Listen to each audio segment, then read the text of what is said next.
자, 13강의 1번 들어갈게. 물리학에서 아리스토텔레스라고 하는 다들 알고 있는 철학자이자 수학자이자 과학자인 이분이 ask whether 이런 거를 물었답니다.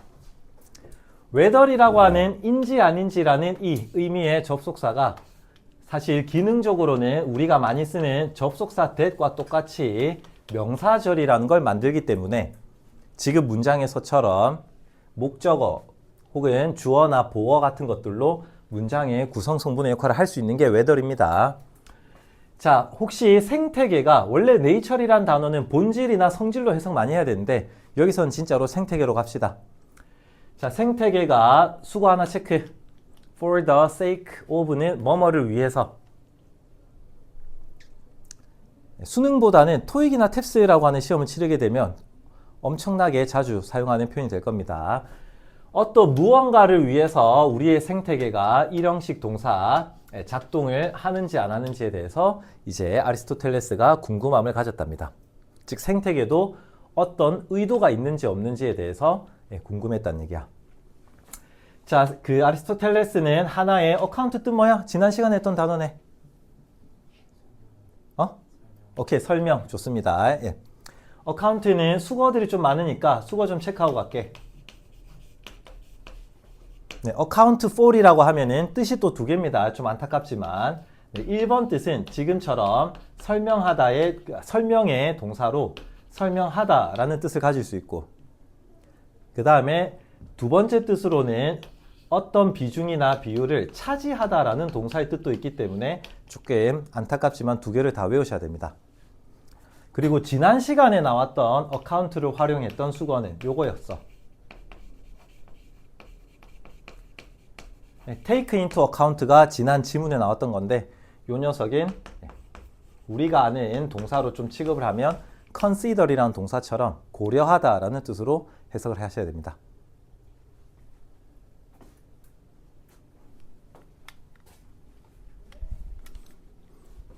네, 단어 좀 정리하시고 지울게요.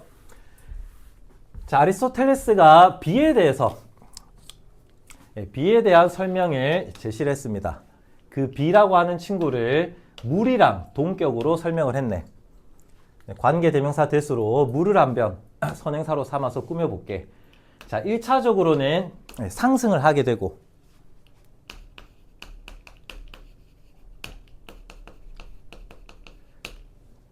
자, 그 다음에 이거는 이제 rise에 붙어있는 부연적인 설명인데 이제 상승을 하게 된다는 얘기가 사실 증발이 된다는 얘기니까 오른쪽에 보시면 태양에 의해서 가열이 되었을 때 이제 증발하게 되고 그 다음에 이제 이 친구가 V1에서 전부 다 짝짓기로 좀 갑시다.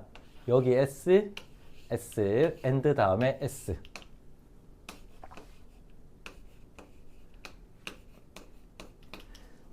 네, 이렇게 짝짓기로 물을 한번 설명해 볼게요. 자, 증발하게 되면 두 번째 단계로는 냉각이 되고 그 다음에 세 번째 단계로는 컨덴스라고 얘기를 하는데 압축하다 혹은 응축하다 라는 동사입니다. 응축이 되고 그 다음에 이제 마지막으로 우리 지상에 force니까 하강을 하게 되는 그런 왜 이렇게 늦게 오냐? 자, 이런 물을 B라고 정확하게 디테일하게 설명을 한 겁니다. 근데 이제 중요한 건 아니고 그냥 선생님이 설명을 위해서 써놓은 건데 뒤쪽에 but이라고 하는 게 있으니까 지금까지 우리가 했던 행동이 조금 헛짓거리가 된 거지. 자, 요렇게 상세하게 설명을 할 수 있는 지식을 가지고 있기도 했지만 근데 이제 아리스토텔레스는 딱히 B라는 현상을 요런 과학적으로 설명하는 것에 not concerned with라고 해서 딱히 관심을 가지지는 않았다라고 얘기를 합니다. 네, concern의 수동의 with면은 관심을 가지다라는 뜻이 가장 번역하기는 좋은 뜻이야. 자, 이 친구는 쌤이 단어 안 만들었는데 such as라는 예를 들어가 아니라 as such라는 표현은 그런 것처럼 such를 대명사로 쓰는 표현입니다. 네, 그런 것처럼 B를 설명하는데 딱히 관심을 가지진 않았어. 자, 대신에 오히려 이제 아리스토텔레스는 훨씬 더 일반론적인 관점을 어드레스, 다루거나 해결하거나 하는 데 관심을 가졌답니다. 훨씬 더 포괄적인 거. 네, 어드레스, 다루다, 해결하다. 네, 혹은 연설하다나 호칭을 부르다 이런 것도 좀 추가하면 좋고. 자, 그 일반론적인 관점이 어떤 거냐면은 자연적인 물체나 사건이나 과정들이 어떤 식으로 작동하는지를 how to account, 어떻게 설명할까를 이제 일반론적으로 접근하는 걸 좋아했답니다. 근데 이제 이 사건들 다음에 이게 더 중요해. 관계사 대수로 해서 regularity라고 하는 규칙성을 가지고 나타나는 그런 사건들을 어떻게 설명할까? 네, 요걸 더 신경 쓰고 관심을 가졌답니다. 규칙성에 대해서. 자, 한 가지 어법 문제는 우리가 많이 했던 거기 때문에 조금 간단하게만 하고 넘어갑니다. what to를 쓸 건지 how to를 쓸 건지 굉장히 많이 풀었던 반복했던 문제야. 자, 이번에 how to나 what to에 대한 to 부정사는 to account for 여기까지가 to 부정사를 형성하고 있는 구간이고 좀 지우자. how to를 쓸 건지 what to를 쓸 건지는 여기 뒤쪽에 사용되고 있는 이 to 부정사가 자기만의 애기 목적어 오른쪽 편에 을를 가지고 있으면은 그러면은 완벽한 개념으로 how를 써야 되는 거고 그 다음에 오른쪽에 여기 애기 목적어가 없으면 to 부정사의 구가 불완벽한 거니까 그때는 what을 쓰고 이렇게 목적어가 있냐 없냐만 따지시면 됩니다. 지금 account for에 대해서 설명하다의 목적어가 여기 세 개가 차례대로 무엇을 설명하다라는 목적어가 나와 있기 때문에 이번에는 to 부정사라는 구의 형태가 목적어를 가지고 있어서 완벽하다라는 개념으로 여기를 how라는 표현을 써줘야 됩니다. 너네가. 절이라는 것을 완벽, 불완벽으로 따질 수 있지만 to 부정사의 구도 완벽과 불완벽을 따질 수 있습니다. 훨씬 더 단순하게 목적어가 있냐 혹은 목적어가 없냐라는 싸움으로만 완벽, 불완벽을 구별할 수 있습니다. 자, 동사는 좀 처음 볼 것 같은데 query라고 하는 동사, 질문하다, 문의하다라는 동사고 파생어가 유사한 걸 같이 쓰기 때문에 이런 거는 같이 외우면 좀 더 도움이 될 것 같네. inquiry라는 단어도 문의하다, 질문하다.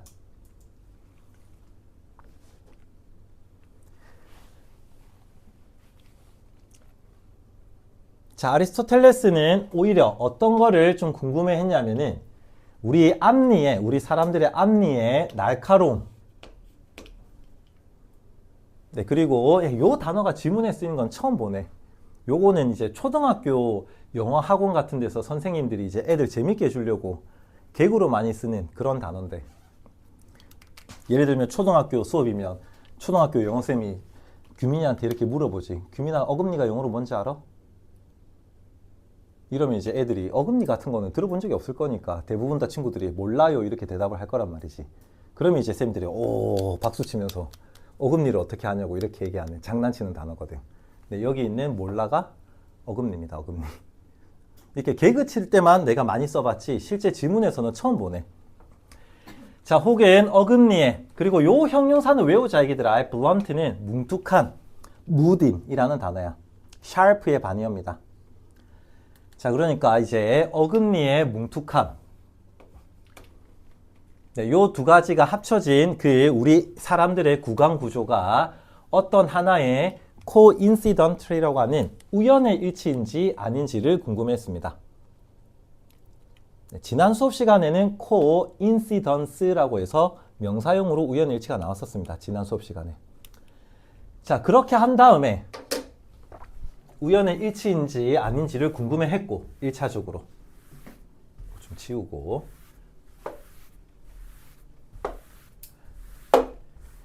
자, 이번에 and의 오른쪽에 있는 reject의 s 같은 경우는 어법 문제로는 출제를 못합니다.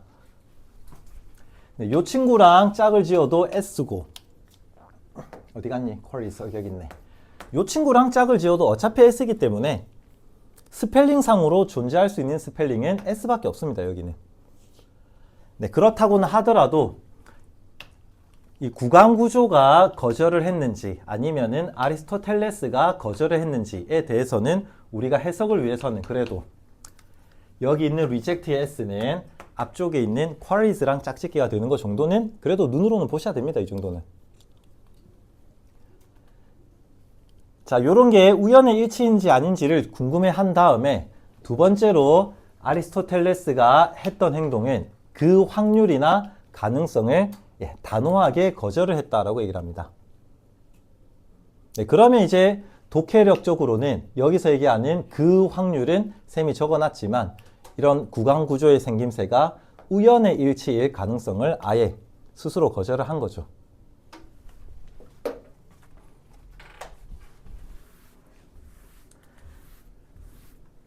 자, 왜 이게 우연의 일치일 거다라는 그런 생각을 거부를 했냐면은 구강 구조의 이런 어레인지먼트, 배열이나 구조 혹은 그런 현상들이 어떤 한 사람한테 랜덤으로 나타나는 현상이 아니라 이제 아리스토텔레스가 가장 관심을 가졌었던 규칙성을 가지고 나타나는 거기 때문에 이게 우연의 일치로 랜덤하게 만들어졌다라는 생각은 바로 과감하게 갖다 버린 거죠.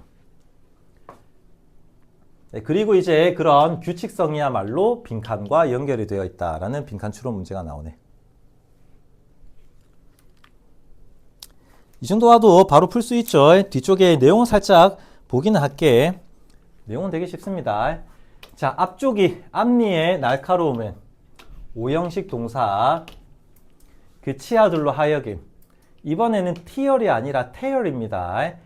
음식물들을 찢어 발길 수 있도록 하게 하는 거죠. tear, 찢다.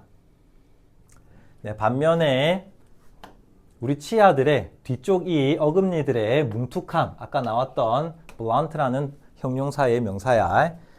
네, 뒤쪽 편에 있는 치아들의 뭉툭함, 즉 어금니들을 얘기하는 거고, 그리고 allow라는 동사랑 100% 똑같은 오형식, 그 치아들로 하여금 음식물들을 crush, 으깰 수 있도록 하게 한다라고 합니다.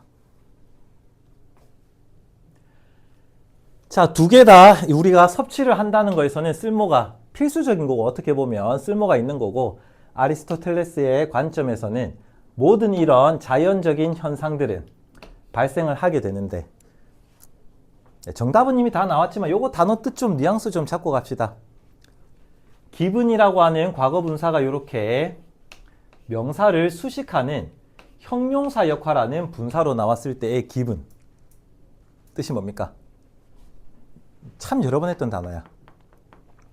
명사를 수식하는 형용사적 분사의 기분은 특정한이라는 뜻이 좋습니다. 이런 방식이 주어진다 라는 게 이제 정해진 방식이란 얘기야. 그리고 단어를 조금 구별을 하면 생김새는 이렇게 되는 것들이겠지.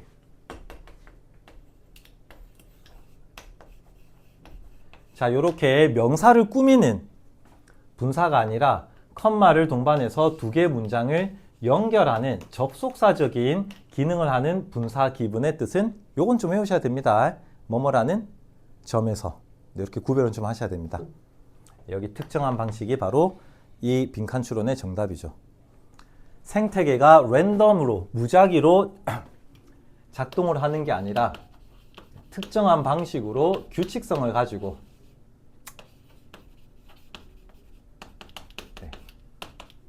이런 식의 표현들이 빈칸에 들어가면 되겠네요. 규칙성을 가지고 특정한 방식으로 작동을 한다.